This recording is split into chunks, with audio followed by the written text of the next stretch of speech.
तर अतिशय महत्त्वाची बातमी आहे पालक वर्गासाठी। राज्यातील स्कूल बसचं शुल्क हे 10 ते 12% एप्रिलपासून वाढवलं जाणार आहे।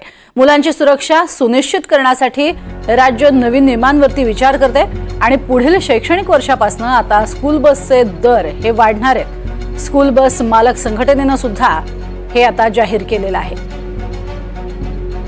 एक माहिती या संदर्भातली घेणार आहोत। जुई जाधव आमची प्रतिनिधी आपल्या सोबत आहेत। जुई, सध्याचे दर नेमके काय आहेत आणि आता येत्या काळात जे दर वाढतील त्याचा कशा पद्धतीने मोठी झळ जी आहे ती पालकांच्या खिशाला बसणार आहे? अगदीच आपण पाहतोय प्रज्ञा की पालकांसाठी ही अत्यंत महत्त्वाची माहिती आहे, कारण का स्कूल बस मालक संघटनेनेच हा निर्णय घेतला आहे की येत्या शैक्षणिक वर्षापासून स्कूल बस फीज म्हणजे स्कूल बस शुल्कात 10 ते 12% वाढ करण्यात येणार आहे। परंतु सरकारने हे सांगितलं आहे की अजूनही आम्ही या नियमांवर विचार करणार आहोत।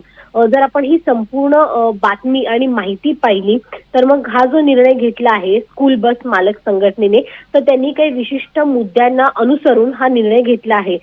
ते काही त्यांचे विशिष्ट विचार म्हणजे की वाढत्या भांडवली, त्यानंतर बसचे देखभालीचं कारण आहे, कर्मचाऱ्यांचं वाढतं वेतन आहे, त्यामुळे बसेसमध्ये सक्तीचे GPS प्रणाली आणि मुलांच्या सुरक्षतेसाठी CCTV कॅमेरे जे लावण्यात सांगण्यात आले आहेत, त्यासाठी आम्हाला ही वाढ करणं गरजेचं आहे असं बस चालक मालक संघटनेकडून सांगण्यात आलं आहे। त्यांनी एक बैठक घेतली गुरुवारी आणि या बैठकीमध्ये त्यांनी हा निर्णय घेतला आहे। त्यामुळे एप्रिल पासून ही जी दरवाढ आहे ती लागू केली जाणार आहे। मात्र जर आपण पाहिलं तर मग सरकार सांगतंय की आम्ही मुलांच्या सुरक्षतेसाठी कायम तत्पर राहू, एक समिती गठीत करू आणि समिती गठीत करून झाल्यानंतर आम्ही हा निर्णय घेऊ असं परिवहन मंत्री प्रताप सरनाईक यांनी देखील सांगितलं आहे।